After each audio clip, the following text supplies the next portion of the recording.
Hello everyone, how are you. उम्मीद करती हूँ आप सब अच्छे होंगे। तो बच्चों, आज हम कवर करने वाले हैं most important question which are expected in this years board exam. There are two chapters which are left, that is human eye and magnetic effect of electric current। वही हम आज के सेशन में कंप्लीट करेंगे।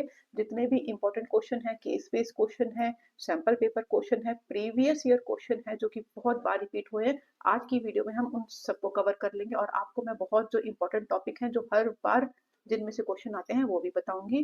तो वीडियो स्टार्ट करने से पहले मैं आपको बताना चाहती हूँ कि इस वीडियो का जो फर्स्ट पार्ट है उसमें हमने लाइट एंड इलेक्ट्रिसिटी के बहुत ही बढ़िया, बहुत ही इंपॉर्टेंट क्वेश्चंस कवर करे थे। उसको आप जरूर देखिएगा।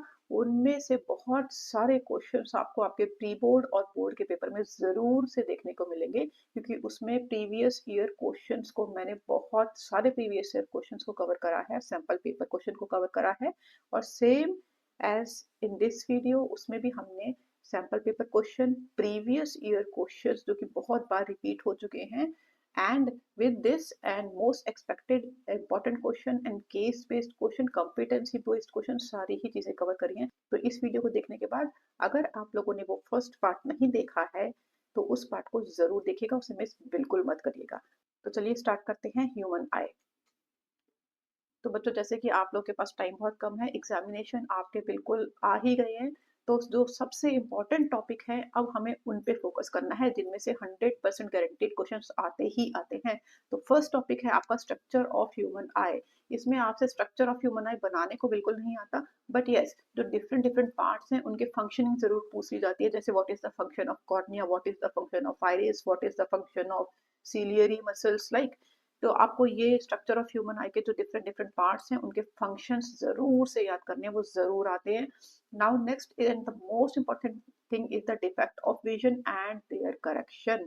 So there are three defect of vision in your course, that is myopia, hypermetropia and presbyopia। इन तीनों का डिफेक्ट किस वजह से होता है और उनका करेक्शन कैसे करा जाता है, कौन से लेंस यूज करे जाते हैं, this is the most most important part of this whole chapter. और इसके साथ ही जो इनकी तीन फिगर्स होती हैं, विजन डिफेक्ट की जो आपकी आई बॉल की पिक्चर है और उसकी जो करेक्शन की इमेज है, वो बहुत एक्सट्रीम इंपॉर्टेंट है, उसको जरूर करिएगा।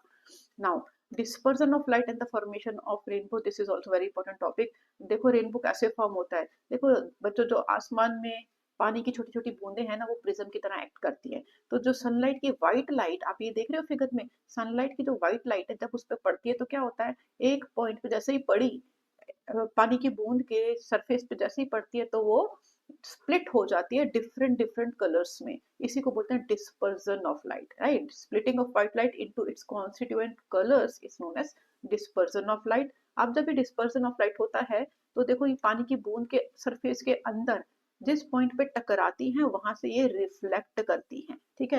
ये रिफ्लेक्ट करती है, इसी को हम बोलते हैं टोटल इंटरनल रिफ्लेक्शन, क्योंकि वो अंदर की साइड रिफ्लेक्शन हो रहा है।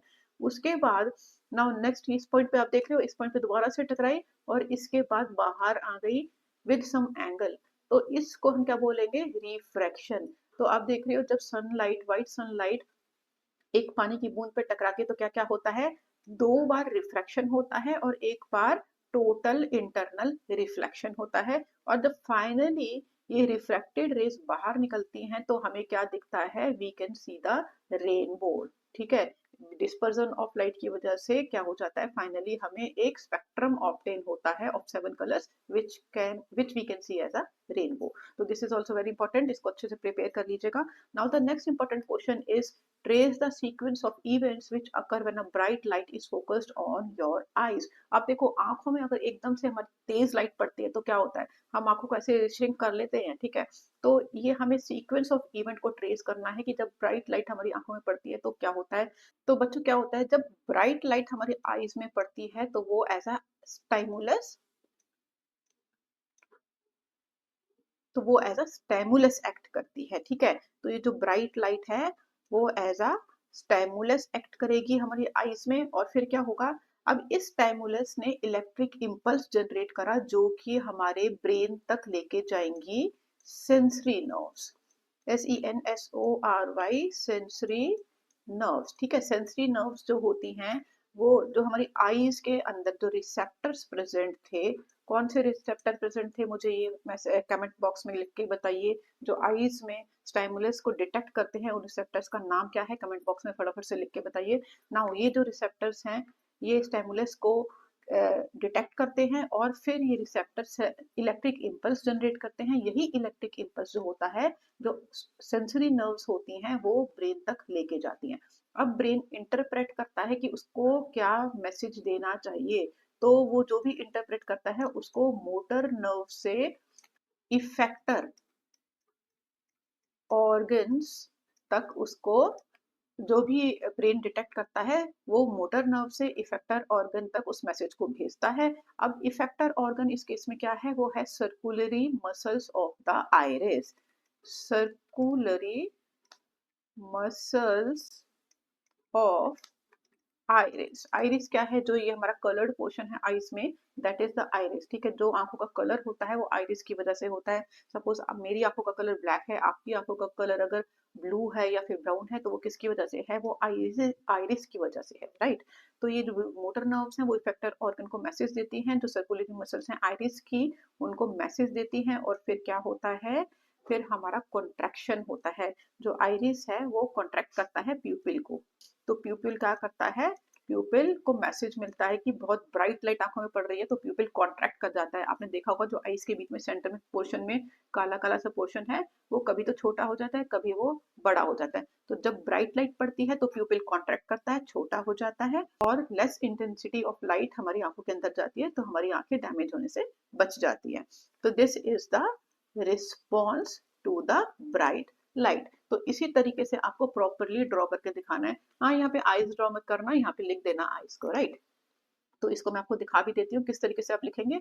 देखिए इस तरीके से आप लिख सकते हैं, स्टेमुलस आई ब्राइट लाइट के फॉर्म में। तो रिसेप्टर सेल्स जो आईज में प्रेजेंट थे, मैंने आपसे पूछे थे इनका नाम क्या होता है, इनका नाम होता है फोटो रिसेप्टर्स। ठीक है, वो मैसेज को लेके जाते हैं सेंसरी नर्व से ब्रेन में। अब ब्रेन मोटर नर्व से उसी मैसेज को, जो भी उसने इंटरप्रेट करा होता है, उस भेजता है इफेक्टर ऑर्गन में, जो कि सर्कुलरी मसल्स हैं आइरिस की, और फिर रिस्पॉन्स में हमारा प्यूपिल श्रिंक कर जाता है। तो इस तरीके से आप पूरे ढंग से इसको बना के दिखाएंगे और साथ में रिटन मैटर भी लिखेंगे, you will get the full marks. तो चलिए नेक्स्ट क्वेश्चन पे चलते हैं। State the function of each of the following parts of the human I. Cornea, cornea कहाँ पर है बच्चों, ये देखो, ये जो फर्स्ट पोर्शन आपको बाहर ये जो बल्ब सा दिख रहा है, यही कॉर्निया होता है। तो इसका काम क्या होता है बच्चों, इसका काम होता है रिफ्रैक्शन। ठीक है, इससे लाइट रिफ्रैक्ट होके हमारे आई लेंस के ऊपर पड़ती है। Now second is iris. Iris आपका ये जो आपका पोर्शन है इसको हम आइरिस बोलते हैं, और जो कलर ऑफ आई होता है वो बिकॉज ऑफ आइरिस ही होता है। आइरिस का फंक्शन होता है to control the intensity of light entering the eye, कि लाइट ज्यादा एंटर जानी चाहिए आंख में या फिर कम जानी चाहिए, इसी को आइरिस ही कंट्रोल करता है। बाय कॉन्ट्रैक्शन एंड रिलैक्सेशन वो प्यूपिल का साइज चेंज करता है और लाइट की इंटेंसिटी को कंट्रोल करता है। Next is what is the function of the प्यूपिल। प्यूपिल आप देख रहे हो जो सेंटर में ब्लैक पोर्शन होता है उसी को हम प्यूपिल बोलते हैं। आइरिस के सेंटर में जो ब्लैक पोर्शन है इसी को प्यूपिल बोला जाता है। प्यूपिल का काम होता है to control the amount of light entering the eye. ठीक है, कितना लाइट अंदर जाना चाहिए आई के, उसको प्यूपिल कंट्रोल करता है, और प्यूपिल से पास होकर जो लाइट होती है वो रेटिना पे पड़ती है और फिर हम इमेज देख सकते हैं। तो चलिए यहाँ पे डिटेल में भी आंसर्स लिखे हुए हैं, आप इसको स्टॉप करके वीडियो को देख सकते हैं। Next is list two causes of hypermetropia. Hypermetropia क्यों होता है बच्चों, तो बच्चों हाइपरमेट्रोपिया के दो रीजंस हैं, और दिस तो list two causes of hypermetropia. This is very very important question. Not only hypermetropia, myopia as well as presbyopia, दो तो बहुत ही इंपॉर्टेंट है। हाइपरमेट्रोपिया के कॉजेस एंड मायोपिया के कॉजेस, दोनों ही कॉजेस को बहुत ही अच्छे से प्रिपेयर करिएगा, गारंटेड ये तो आएंगे ही आएंगे पेपर में। तो इनके कॉजेस क्या होते हैं बच्चों, हाइपरमेट्रोपिया का पहला कॉज है या तो आई बॉल का श्रिंक हो जाना। ठीक है, आई बॉल अगर छोटी हो जाती है तो हाइपरमेट्रोपिया हो जाता है। ठीक है, और सेकंड कॉज जो है दैट इज जो फोकल लेंथ है आई की वो इंक्रीज हो जाती है। ठीक है, जो फोकल लेंथ है अगर वो बड़ी हो गई तो भी हाइपरमेट्रोपिया हो जाता है। नाउ इस फिगर को देखिए बच्चों, इस फिगर में ये आपकी आई बॉल बनी हुई है।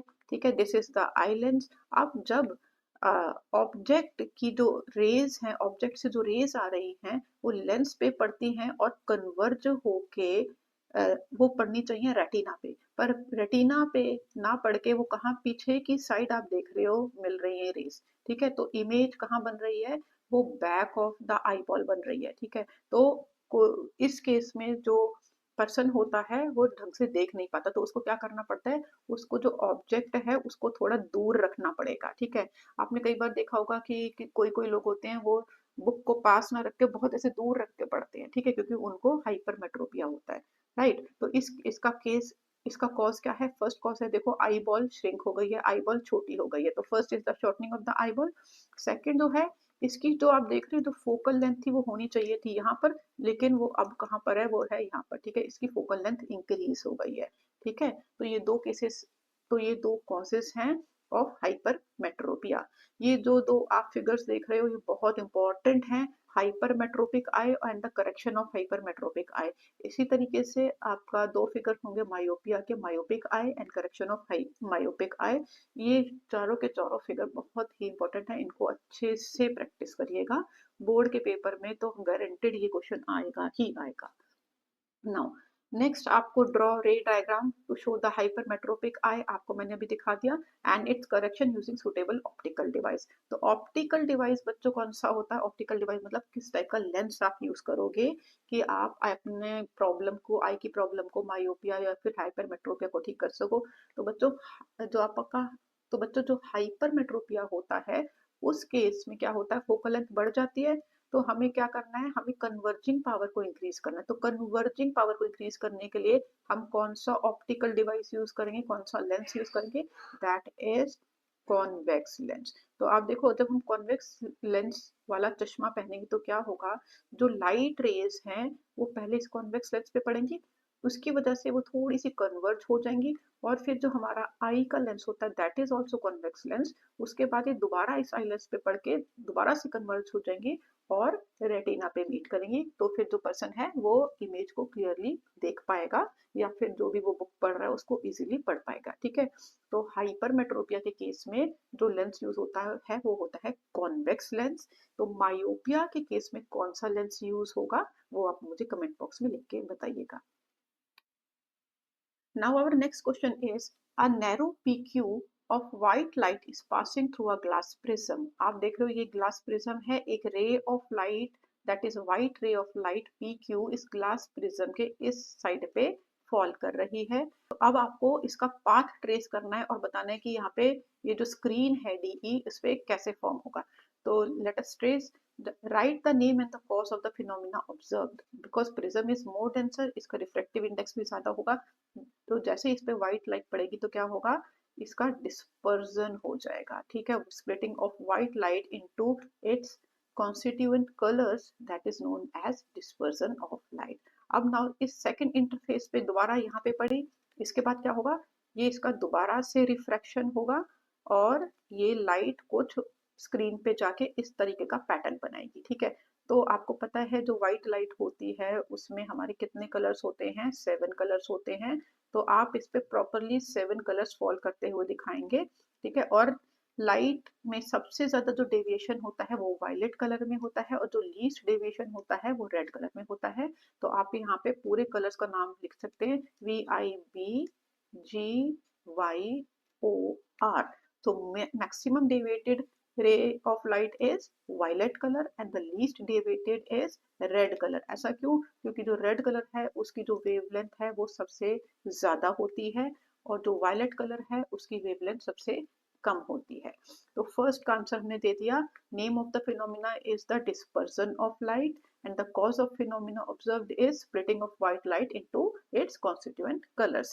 Now the second part is where else in nature is this phenomena observed। अब आप ही मुझे बताओ ऐसा फिनोमिना आप ये जो 7 कलर्स हैं कहाँ पे देख पाते हो, बिल्कुल ठीक, रेनबो के केस में जब रेनबो फॉर्म होता है तो हमें सेम फिनोमिना हमें देखने को मिलता है, that is dispersion and then the spectrum of white light.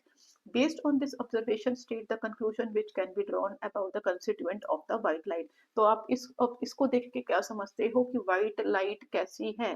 तो what do we observe, we observe that white light is made up of 7 colors, that is you can write the detail, V for violet, I for indigo, B for blue, G for green, Y for yellow, O for orange and R for red. So there are 7 colors in a white light. तो चलिए इसके साथ ही हम next question पे चलते हैं। तो हाँ बच्चों, इससे कुछ रिलेटेड और क्वेश्चंस भी आते हैं, जैसे कि आपसे पूछा जाता है like why the danger signals are of red colour, या फिर जो आपकी स्ट्रीट लाइट होती है उसमें रेड कलर स्टॉप का क्यों होता है। वो इसलिए होता है बेटा क्योंकि उसकी वेवलेंथ सबसे ज्यादा होती है, तो वो दूर तक दिखाई देता है। ठीक है, तो अगर बहुत दूर भी कोई गाड़ियां खड़ी हैं तो उन्हें दूर से ही रेड कलर दिखाई दे जाएगा कि रेड लाइट ऑन है, इट मीन्स कि स्टॉप का सिग्नल है। ठीक है, तो इसका रीजन यही है कि रेड की वेवलेंथ बहुत ज्यादा होती है, दैट इज वाई जो सिग्नल्स होते हैं वो रेड कलर के होते हैं। चलिए नाउ यहाँ पे आपको डिटेल में सारे आंसर्स मिल जाएंगे, स्टॉप करके आप रीड कर सकते हैं। तो चलिए आगे चलते हैं। What is meant by the power of accommodation of the eye? Power of accommodation of eye is actually the ability of the eye to focus the distant object as well as the nearby object by changing its converging power or the diverging power. तो ये आपसे definition कई बार पूछ ली जाती है, इसको अच्छे से प्रिपेयर करिएगा। नाउ नेक्स्ट इज एक न्यूमेरिकल है, a person with the myopic eye can not see the object beyond 1.2 metre directly, what should be the type of the corrective lens. ठीक है, कोई एक बंदा है, उसका जो उसको मायोपिक आई है, ठीक है, उसको मायोपिया है। इट मीन्स मायोपिया में क्या होता है, जो दूर की चीजें हैं वो दिखाई नहीं देती हैं अच्छे तरीके से, ठीक है, लेकिन पास की चीजें दिखाई देती हैं। तो इस केस में आपको बताया कि वो जो है 1.2 मीटर के बाद ढंग से नहीं देख पा रहा है, तो ये हो गया हमारा V 1.2 मीटर, तो ये हो जाएगा आपका 120 centimetre. Now object distance in case of myopia हमेशा होता है इन्फिनिटी। ठीक है, now we know what is the lens formula, that is 1 upon v minus 1 upon u is equal to 1 upon f। 1 upon v हमारा है 1 minus 120 centimetre, infinity is always zero, तो 1 upon minus 20 minus infinity is zero, तो directly 1 upon f जो है वो आपका क्या आ जाएगा, 1 upon f is 1 upon minus 120 और f is equal to minus 120 centimetre. तो ये आ गया हमारा फोकल लेंथ, हमारी फोकल लेंथ है माइनस 120 सेंटीमीटर। अब हमें निकालनी है power. Now we know power is equal to 1 upon focal length. तो बच्चों एक चीज इसमें जो बहुत इंपॉर्टेंट है, तो अगर हमारी फोकल लेंथ सेंटीमीटर में है और हमें पावर निकालनी है तो हमें सेंटीमीटर को फिर से मीटर में कन्वर्ट करना पड़ता है। ठीक है, अगर आप ऐसे ही निकाल दोगे पावर तो वो गलत हो जाएगा। तो हमें फोकल लेंथ को कन्वर्ट करना है मीटर में, तो हम इसको डिवाइड कर देंगे 100 से, तो ये आंसर आ जाएगा हमारा माइनस 0.83। पावर को हम बोलते हैं डायोप्टर में, तो ये आ गया हमारा answer, power is minus 0.83 dioptre. और करेक्टिव लेंस कौन सा यूज करते हैं ये तो हमें याद ही होता है, करेक्टिव लेंस मायोपिया के केस में होता है कॉनकेव लेंस। ठीक है, कॉनकेव लेंस की जो पावर होती है वो हमेशा माइनस में होती है, तो आप ये माइनस साइन देख के भी बता सकते हो कि जो लेंस हमने यूज कराया है वो है कॉनकेव लेंस। तो ठीक है, इसी टाइप के आपके क्वेश्चंस आने वाले हैं, तो इनको अच्छे से प्रिपेयर कर लीजिएगा। तो चलिए चलते हैं नेक्स्ट क्वेश्चन पे, यहाँ पे डिटेल में आंसर भी दिया गया है, आप इसको चेक कर सकते हैं। Now our next topic is most important question of magnetic effect of current। ये हमारे फिजिक्स का लास्ट टॉपिक है, बाकी दोनों टॉपिक हम पहली वाली वीडियो में कर चुके हैं, एक टॉपिक मैंने इस वीडियो में कर दिया, और this is the last chapter of physics. इसके बाद आपकी पूरी फिजिक्स कंप्लीट हो जाएगी, एंड बिलीव मी अगर आपने ये सारे क्वेश्चन कर लिए तो आप मुझे खुद से कमेंट करके बताएंगे कि यस मैम, ये हमारे प्री बोर्ड में, हमारे बोर्ड में आपने जो क्वेश्चंस करवाए थे वो क्वेश्चंस जरूर आए हैं। तो चलिए चलते हैं, प्रैक्टिस करते हैं आगे। पहले कुछ इंपॉर्टेंट टॉपिक, क्योंकि जो आपका मैग्नेटिक इफेक्ट ऑफ करंट है इसमें से थ्योरी पोर्शन भी बहुत ज्यादा है। ठीक है, तो उसमें से क्या क्या जो इंपॉर्टेंट टॉपिक हैं सिर्फ और सिर्फ अब हम वही प्रिपेयर करेंगे। First is magnetism and magnetic field. Magnetic field क्या होती है बच्चों, देखो अगर एक ही आप मैग्नेट देख लो, मैग्नेट के आसपास जो भी फोर्स ऑफ अट्रैक्शन है, जितनी भी इसकी पावर है, जितनी चीजों को अट्रैक्ट कर सकती है जितने एरिया में, उसी को हम बोलते हैं मैग्नेटिक फील्ड। तो इसको हम लिखेंगे कैसे, the region around a magnet where magnetic force is experienced। अगर मैं कोई चीज ऑब्जेक्ट यहाँ पे रख दूं उसके ऊपर मैग्नेटिक फोर्स लगेगी ना, ठीक है, अगर लेकिन इसको मैं बहुत दूर यहाँ कहीं रख दूं तो इसमें मैग्नेटिक फोर्स बहुत लेस हो जाएगी या फिर नहीं होगी। ठीक है, तो this is the magnetic field. Direction of magnetic field क्या होता है बच्चों, देखो आउटसाइड द मैग्नेट आप देख रहे हो हमेशा नॉर्थ से साउथ ही होगा, नॉर्थ से साउथ ही जाएगा, एरोस बनाना बिल्कुल मत भूलना। प्रॉपर्टीज क्या होती हैं, लाइंस नेवर इंटरसेक्ट, देखो एक पॉइंट पे जो लाइन है ना ये कभी भी इंटरसेक्ट नहीं करती। अगर इंटरसेक्ट करेगी तो इसका मतलब क्या होगा, at that point the magnetic line have two directions which is impossible. ये बहुत ही इंपॉर्टेंट क्वेश्चन बन के आ जाता है। ठीक है, 2 मार्कर, इसको आप एनसीईआरटी में लिखा हुआ है, जरूर से प्रिपेयर करिएगा। नाउ अब इनकी स्ट्रेंथ कहाँ ज्यादा होती है, आप देख रहे हो ये जो पोल्स हैं, पोल्स में जो मैग्नेटिक फील्ड लाइन है वो बहुत ही ज्यादा क्राउडेड है। ठीक है, तो जहाँ पे लाइन ज्यादा डेंस होंगी, ज्यादा क्राउड होंगी, वहीं पे उनकी स्ट्रेंथ भी ज्यादा होगी। तो at poles the strength is maximum, that is why the magnetic field है वो पोल्स पे ही सबसे ज्यादा होती है। अगर अब देखो कुछ क्वेश्चन देख लो, अगर दो मैग्नेट आप पास लाते हो नॉर्थ और साउथ पोल, तो क्या होगा, अभी हमने देखा नॉर्थ से साउथ की तरफ जाती है मैग्नेटिक लाइंस, तो फिर आप इस तरीके से लाइंस ड्रॉ कर देंगे। लेकिन अगर दो सेम पोल्स साथ में लगोगे तो क्या होगा, सेम जो पोल्स हैं वो हमेशा एक दूसरे को रिपेल करते हैं, चाहे वो नॉर्थ नॉर्थ हो चाहे वो साउथ साउथ हो, वो हमेशा रिपेल करेंगे। तो आप इस तरीके से मैग्नेटिक लाइंस को ड्रॉ कर दीजिएगा। चलिए, नाउ नेक्स्ट इंपॉर्टेंट डेफिनेशन जो बहुत बार आती है और आपको ये ड्रॉ करने के लिए भी आता है, that is what is solenoid and draw it's diagram. तो बच्चों सोलिनॉइड क्या होता है, सोलिनॉइड एक वायर की कॉइल होती है जिसके बहुत सारे लूप्स होते हैं और वो बहुत ही जबरदस्त मैग्नेटिक फील्ड प्रोड्यूस करता है। ठीक है, तो that is a solenoid, a coil of wire with many loops produce uniform magnetic field inside it, और वो एक बार मैग्नेट की तरह ही एक्ट करता है। ठीक है, तो आप देख सकते हैं दिस इज अ सोलिनॉइड, ये बनाने के लिए भी आता है, तो आप इसकी प्रैक्टिस जरूर करिएगा with the definition. Now the next topic is about domestic electric circuit. First definition is of overloading. Overloading क्या होती है, देखो जब एक्सेसिव करंट आ जाता है सर्किट में बिकॉज ऑफ बहुत ज्यादा पावर या फिर शॉर्ट सर्किट, इसी को हम बोलते हैं ओवरलोडिंग हो गया। तो ओवरलोडिंग कैसे होती है बच्चों, सपोज करो अगर आप एक सॉकेट है उसमें आपने 3 पिन प्लग लगा दिया और उसमें आपने 3-4 चार्जर्स लगा दिए एक ही सॉकेट में, तो क्या होगा, वो बहुत ज्यादा करंट खींचने लग जाएंगे और इसी की वजह से ओवरलोडिंग हो सकती है, right. Now next is what is short circuiting. Short circuiting बेटा क्या होता है, जब लाइव एंड न्यूट्रल वायर आपस में कनेक्ट हो जाते हैं किसी वजह से, सपोज करो उनके ऊपर की कवरिंग उतर गई और दोनों आपस में टच कर गए, तो बहुत ज्यादा करंट वो ड्रॉ कर लेते हैं और इसकी वजह से शॉर्ट सर्किट हो सकता है।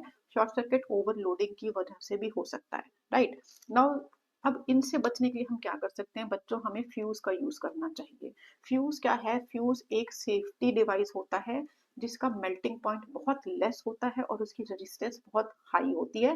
ठीक है, अगर सपोज करो फ्यूज जो है अलग अलग एम्पियर के आते हैं, लाइक एक अगर आपने 5 एम्पियर का फ्यूज लगाया है तो वो सिर्फ 5 एम्पियर के करंट को ही जाने देगा। अगर 5.2 एम्पियर करंट आ गया तो वो फ्यूज क्या करेगा, फ्यूज मेल्ट हो जाएगा, सर्किट ब्रेक हो जाएगा और जो हमारे इलेक्ट्रिक अप्लायंसेस हैं वो डैमेज होने से बच जाएंगे। तो फ्यूज क्या है, fuse is a safety device that melts and breaks the circuit during the over current। ठीक है, जब करंट ज्यादा हो जाता है तो फिर फ्यूज मेल्ट हो जाता है और इस तरीके से हमारे जो इलेक्ट्रिक अप्लायंसेस हैं वो डैमेज होने से बच जाते हैं।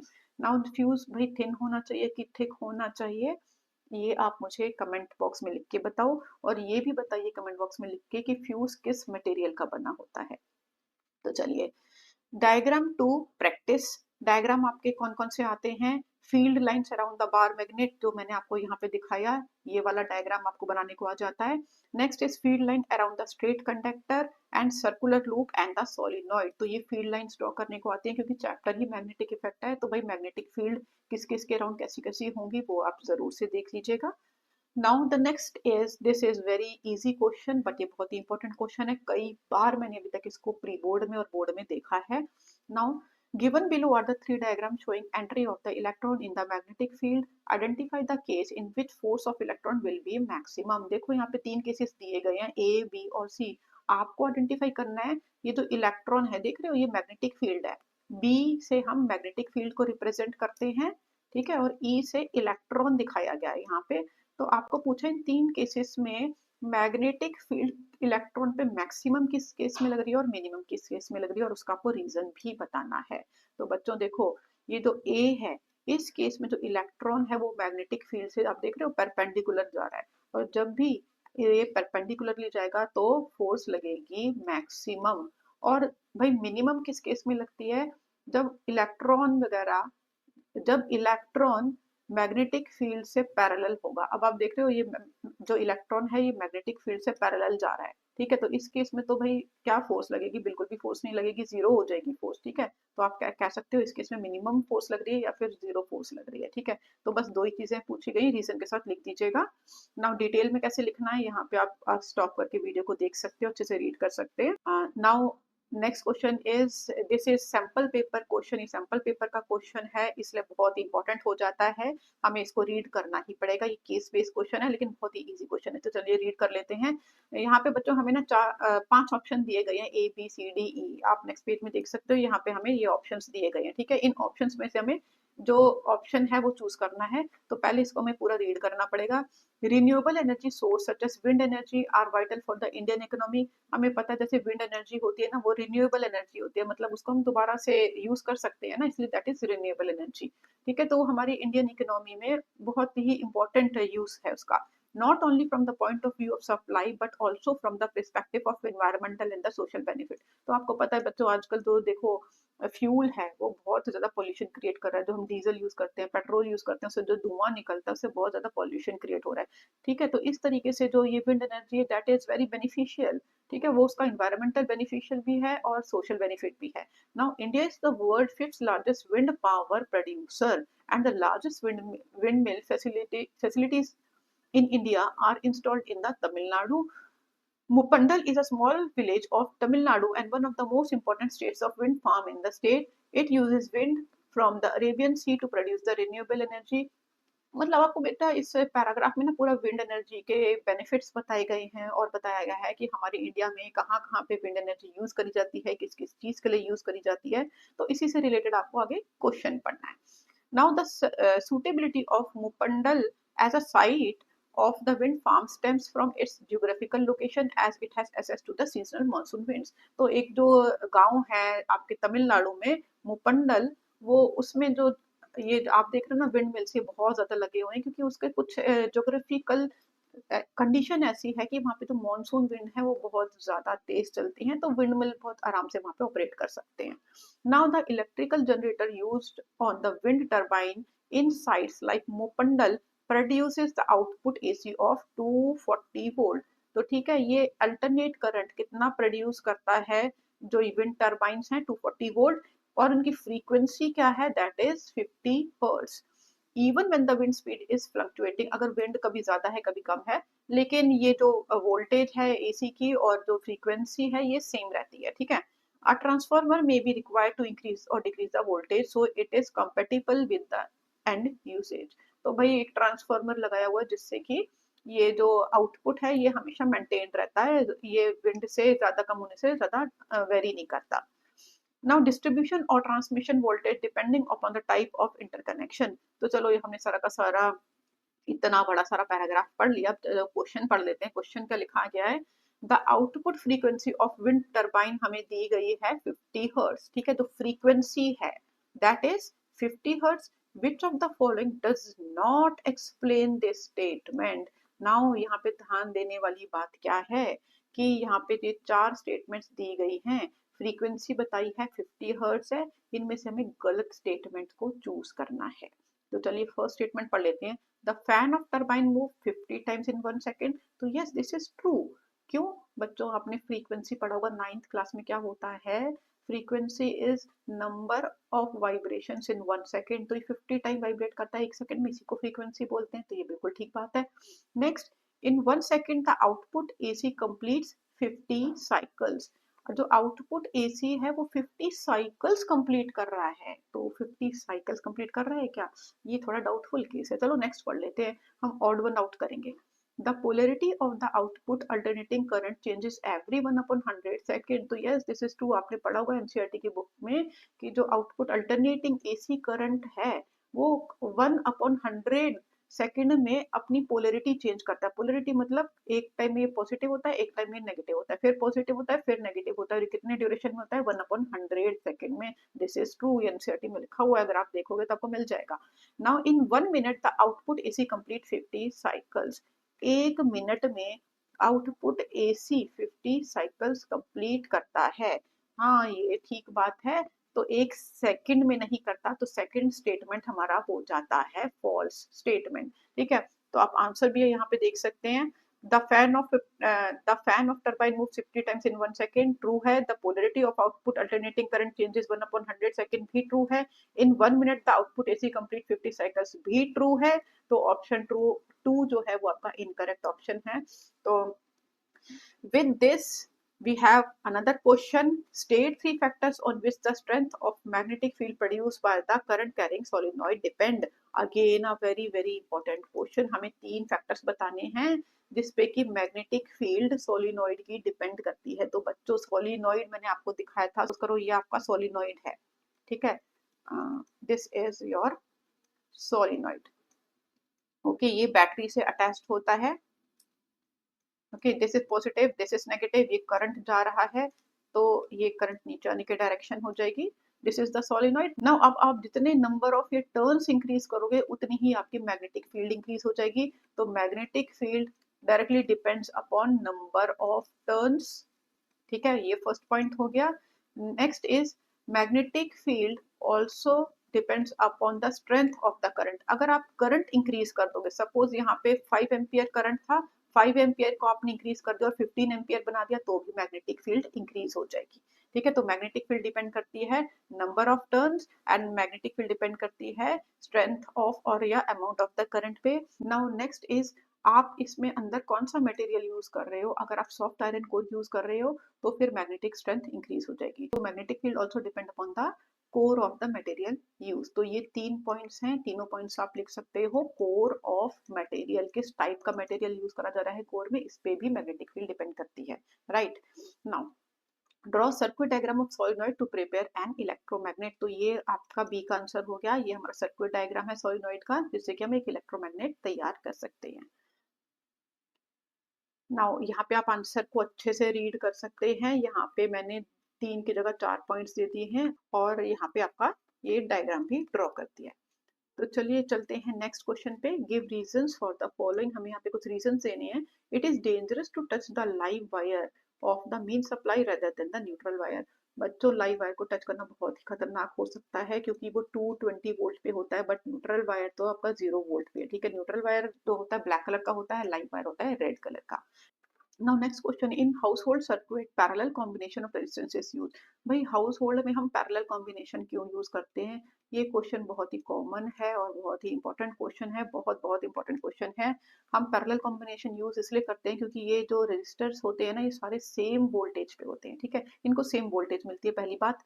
ठीक है, नाउ सेकेंड थिंग इज कि इनको हम सेपरेट ऑन ऑफ कर सकते हैं क्योंकि इनके स्विचेस डिफरेंट होते हैं। ठीक है, वोल्टेज सेम हो गई, स्विचेस इनके डिफरेंट हो गए, तो इनको ऑपरेट करना इजी हो जाएगा। Now the last and the most important point is, अगर इनमें से कोई भी एक रजिस्टर जो है वो काम करना बंद कर दे, तो लेकिन जो बाकी हैं वो अपना काम करते रहेंगे, वो नॉर्मली ऑपरेट करते रह सकते हैं। ठीक है, तो कोई भी एक रजिस्टर अगर खराब हो जाएगा तो बाकी के जितने भी हैं उन पे कोई फर्क नहीं पड़ेगा, वो नॉर्मली अपना काम कर सकते हैं। तो this question becomes very very important question क्योंकि ये हमारा डे टू डे लाइफ से रिलेटेड क्वेश्चन है कि हमारे जो घर में स्विचेस लगे हुए हैं वो पैरेलल कॉम्बिनेशन में है कि सीरीज में है। तो बच्चों पैरेलल में है और उसका रीजन आप ये साथ में जरूर से लिख देंगे। Now the next question is, using fuse in house hold electric circuit is important. तो वो अभी अभी हमने डिस्कस करा था, क्योंकि फ्यूज जो होता है as a safety device act करता है। और अगर बाई चांस घर में जो करंट है वो एकदम से फ्लक्चुएट करता है, एकदम से ज्यादा हो जाए, तो क्या होगा, जो फ्यूज है वो मेल्ट कर जाएगा और जो हमारे घर के जो बहुत ही कीमती कीमती अप्लायंस हैं, जैसे कि हमारा फ्रिज हो गया, ठीक है, हमारा टीवी हो गया, वो डैमेज होने से बच जाएंगे।